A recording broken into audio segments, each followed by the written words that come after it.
Changed it a bit, but you'll pick that up as we go along.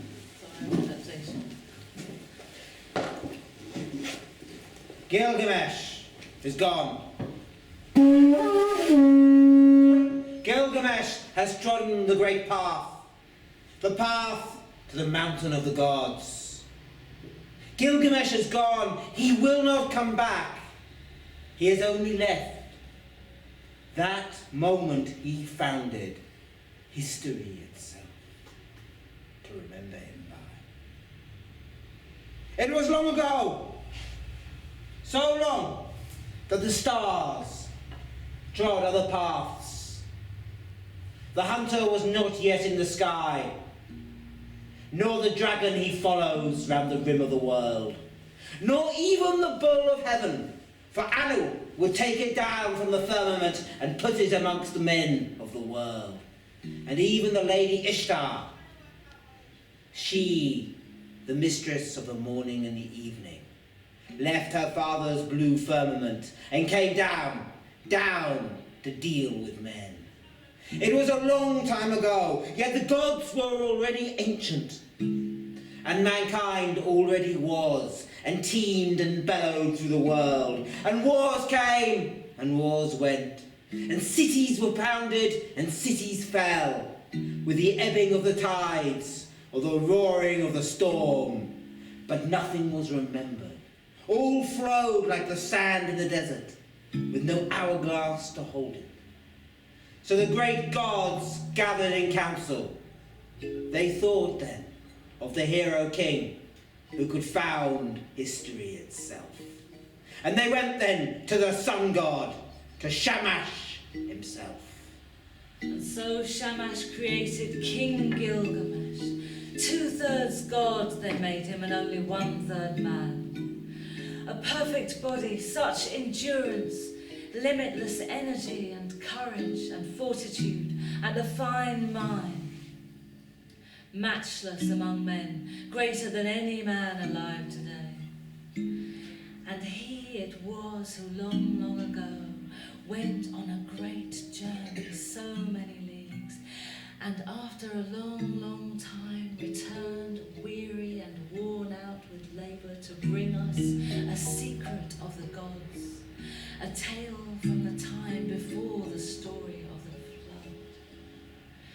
And he it was, returning, had the whole engraved upon a stone, and in after days became a great just judge, founding the laws, and a great builder. Go there today to the city of Uruk. See how high the walls are. Walk along them. See the precinct of the temple of Inanna, Our Lady of Love and War. See how the cornice shines like copper in the sun. Touch the burnt brick. Is it not good? Put your hand on the threshold. Is it not ancient? The 7 sages laid the foundation.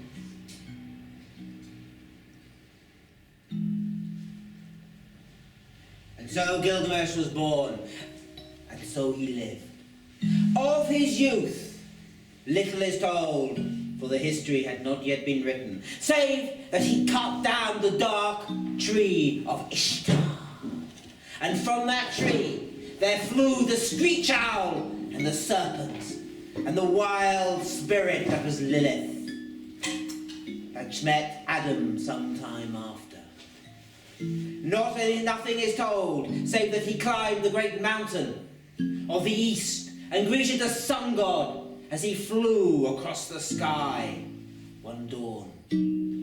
Nothing is remembered, save that Gilgamesh was full of war, and Gilgamesh was full of lechery and debauchery, and Gilgamesh was full of fighting, so that the men and the women of Uruk soon grew up to their eye teeth with Gilgamesh's youth, with Gilgamesh's strident calling. And they went to Gilgamesh's mother. They went and said, "Oh, Ninsun, High Priestess, oh, this son of yours, this king of ours, Gilgamesh, he wears us out. He takes the brides before their husbands. He fights every young man when he comes to his majority. Oh, all the time he's taking us off for battles and skirmishes and adventures that we don't want and we can't handle, and we don't know what to do. We cannot cope. We have no more. We've got our wits' end. Please do something about your son. And so she went to the temple of Shamash, and she called upon the sun god to give them redemption. And like the compassionate man, the god gave mercy. The first, Gilgamesh knew that a companion was to be made for him. It was a dream he had in the dark of a night, from which he jumped up, bumped upright, as if in fear. Whoa, what was that? What was it, son? I had a dream, such a vivid dream. A meteorite was fashioned in the heavens, and it flew through the sky and fell to the earth, and it burned the earth beside me, and it sat and smouldered. But I was not afraid, and after a while I came to love and cherish it, as if it were my wife. What does this mean? He is coming! Your equal is born in the forest! He will come to you, King Gilgamesh. A brother? A brother. An equal, oh mother. And Gilgamesh longed to meet his equal, but his mother said, no, wait.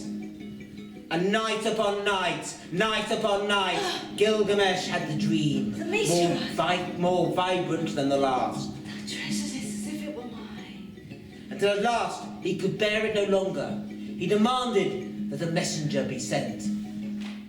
Wait! Wait till you hear, called his mother.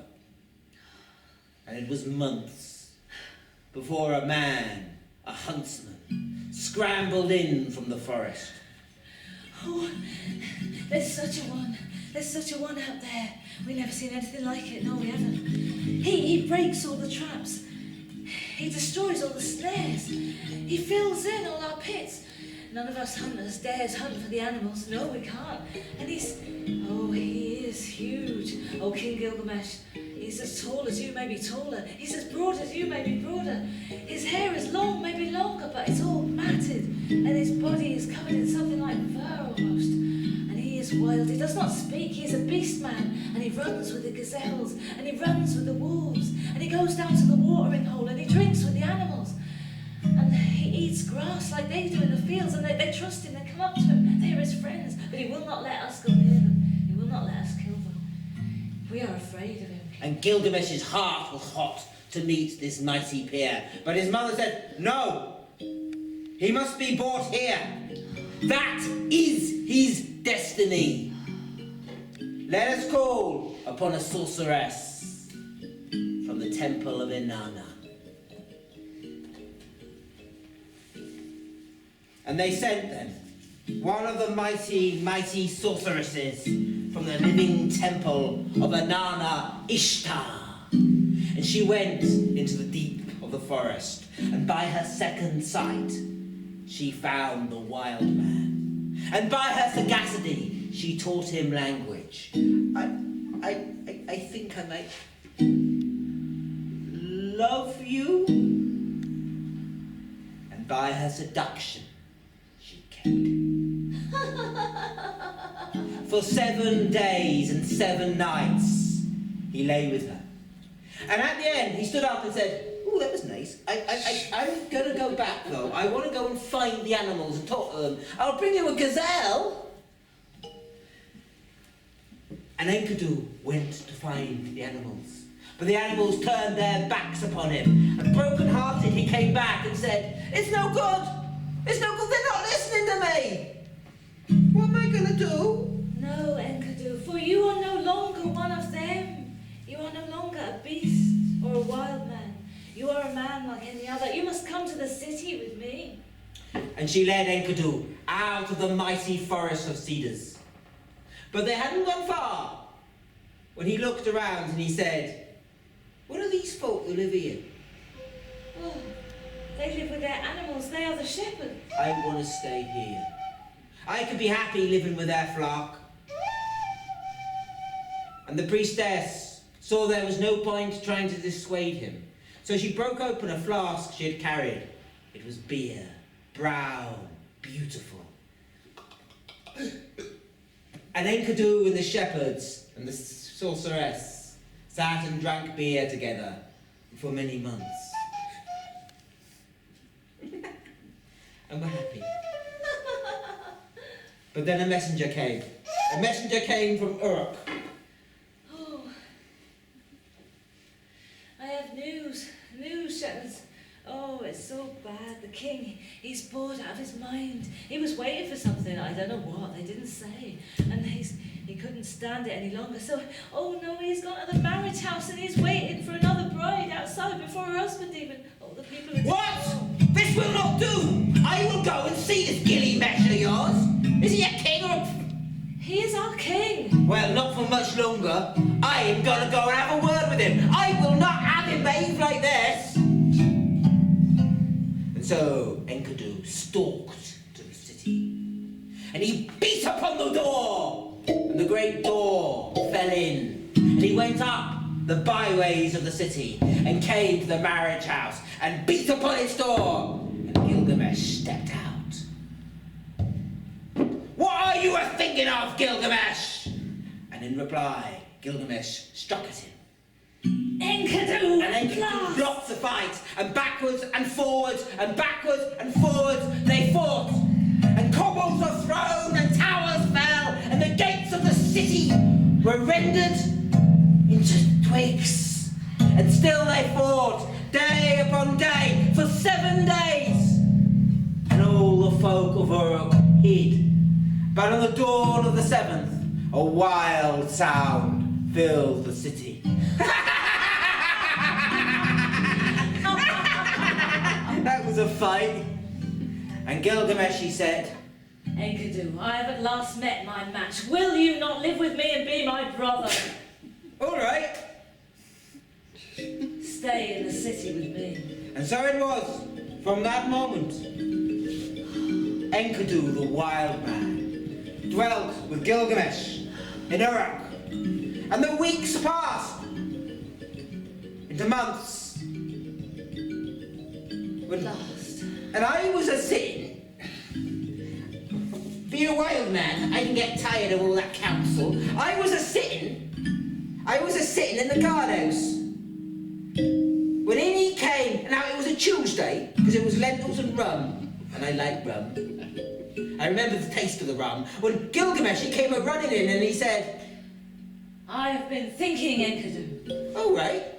of this forest, the forest where you grew up. Leagues and leagues distant, but so many leagues long and so many leagues Oh, wide. yeah, 600 or more, yeah. I've been thinking of that place, the sacred cedars that you spoke of. Yeah, there's the sacred cedars. There's the very first tree that ever there was. The soul of all wood is in that forest. Ah, sounds magnificent. And is it not? You said it was guarded. Oh, yes, by the fearsome giant Humbaba. He's 30 fathoms tall. He used to think of me as his little brother, but he won't like you. Don't go.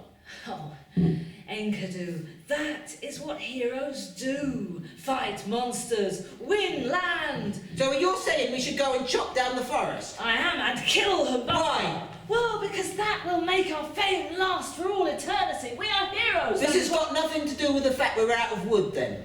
Well, we have run out of wood in the city, but no, it is because we are heroes, and that's what heroes do. Do you not want the adventure? Well, quite like rum. But anyway, there's a technical hedge. Oh, what is it? What is it? There's a hedge. Go on. Humbaba can spit fire. Well, you and I are nimble of foot. We shall leap aside. No, it's like a volcano. It pours down like lava. Well, we shall have great armour made by the smith. You've been oven-roasted hero. All right, then. I shall ask my mother, Ninsun, the high priestess, to give us the protection of Shamash the sun god. How does that sound? Now let us go. Let us journey. And so Gilgamesh went to see his mother, and his mother once again called upon Shamash. So Shamash accepted the sacrifice of her mercy. Like the compassionate man, he showed her mercy. He appointed strong allies for Gilgamesh, sons of one mother, and stationed them in the mountain caves. The great winds he appointed, the north wind, the whirlwind, the storm and the icy wind, the tempest and the scorching wind, like vipers, like dragons, like a scorching fire, like a serpent that freezes the heart, a destroying flood and the lightning's fork. Such were they, and Gilgamesh rejoiced. And then he was true to his word. He made himself A suit of armour. Ah, is it not magnificent? I shall call it the strength of heroes. And it was the first suit of armour ever made. And he had for himself made a mighty double-handed axe. Ah, I shall call this the voice of heroes. Oh, that's useful for cutting down wood. Indeed. And he gave me a great big mattock. You know where you are with a hammer. And he declared that we was ready to go. Let us go, Enkidu. So he led the way, but he had forgotten how far it was. You can be sure about that. And when we were halfway there, didn't he start moaning? Goodness, are we not there yet? No. It's many leagues away. How much farther? Ah. Put away that bow. I'm not having you hunt the animals either. Have another fig. Oh, if I must. Oh. And at long last, after many days of journeying, we came to this beautiful cypress wood. You know, when I lived here, I didn't realise how beautiful it was. It is indeed All magnificent. the layers of green, all the animals. It's lovely. It is magnificent. But it's also very large. And the giant is very big, but not as big as the forest. So how are you going to find him, Mr. Gilgamesh? If he is as you say, Enkidu, it will be easy enough to make him come. And before I could say anything, Gilgamesh took his axe and he struck down one of the mighty trees. And we listened.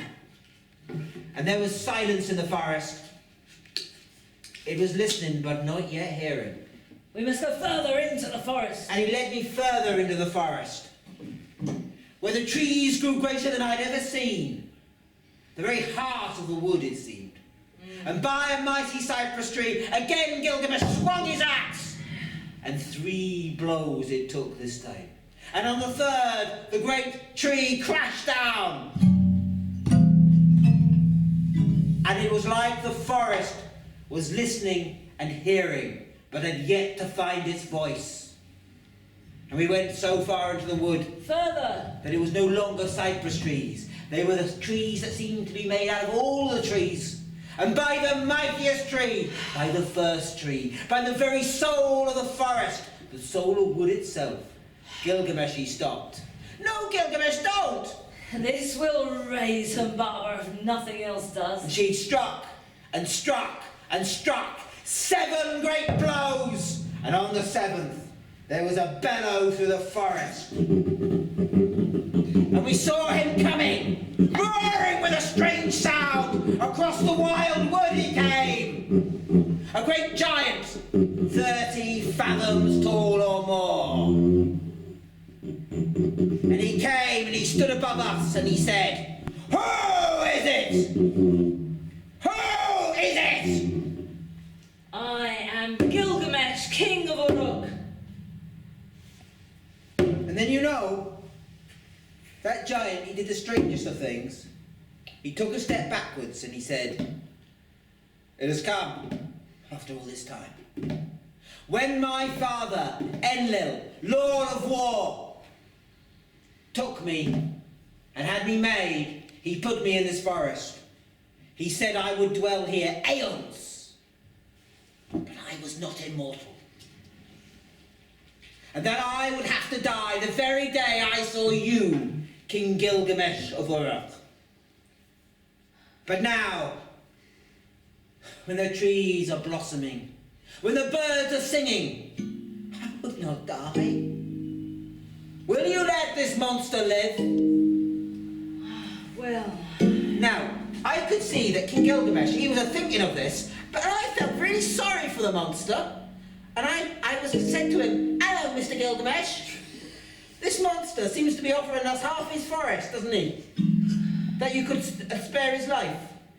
yes, Enkidu, you are right. But you said this wasn't going to be about the trees. No! So, and this is where I was going to add.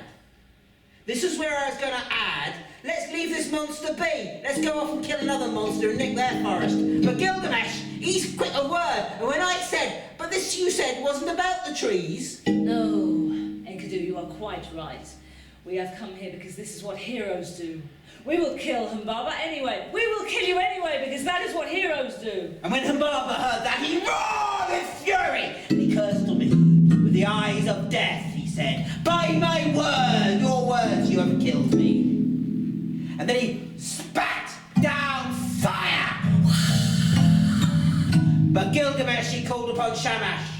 So Shamash accepted the sacrifice of his tears. Like the compassionate man, he showed him mercy. He appointed strong allies for Gilgamesh, sons of one mother, and stationed them in the mountain caves. The great winds he appointed, the north wind, the whirlwind, the storm and the icy wind, the tempest and the scorching wind, like viper winds, like dragons on the scorching fire, like a serpent that freezes the blood, a destroying flood that the lightnings fork. Such were they, and Gilgamesh rejoiced. And all the fire streamed past his face. And when he saw that, the giant unpicked a great double-handed sword and struck down at Gilgamesh. But Gilgamesh is nimble of foot, and he leapt to the right. Now, while the giant was lifting up his double-handed sword from the ground, I saw he was vulnerable. So I jumped on the trunk of the soul of the forest, and I shouted, "Mr. Giant! Cooey!" And the giant turned and looked at me with red eyes of death, and he struck down at me. But I'm nimble of foot, and I leapt to the left. And the giant was struggling, trying to free the sword. But he hadn't got the time, for Gilgamesh was on him, and he swung through his neck with his great sword, and the head flew off and became the island of Cyprus. And Gilgamesh, he declared his triumph! Victory! And now we shall take the wood that we want, rope it up, make it into a raft, and sail it back to the city of Uruk for my people. So we did that, and Gilgamesh took a few body parts to show people. But while he was doing that, I got a worry. After all, the great gods, they judge us by our actions, never by our intentions. And now I